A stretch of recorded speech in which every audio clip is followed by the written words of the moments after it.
الحمد لله رب العالمين الرحمن الرحيم مالك يوم الدين إياك نعبد وإياك نستعين اهدنا الصراط المستقيم صراط الذين أنعمت عليهم غير المغضوب عليهم ولا الضالين.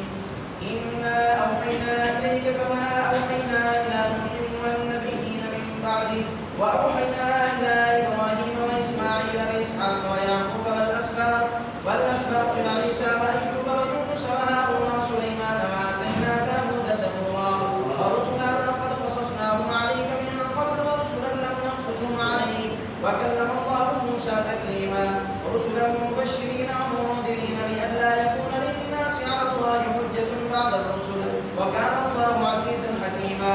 لكن الله يشهد بما أنزل إليك أنزله بعلمه والملائكة يشهدون وكفى بالله شهيدا. إن الذين كفروا وصدوا عن سبيل الله قد ضلوا ضلالا بعيدا. إن الذين كفروا وظلموا لم يكن الله ليغفر لهم ولا ليهديهم طريقا إلا طريق جهنم خالدين فيها أبدا وكان ذلك على الله يسيرا. يا أيها الناس قد جاءكم الرسول بالحق من ربكم فآمنوا خيرا لكم وإن تكفروا فإن لله ما في السماوات والأرض وكان الله عليما حكيما.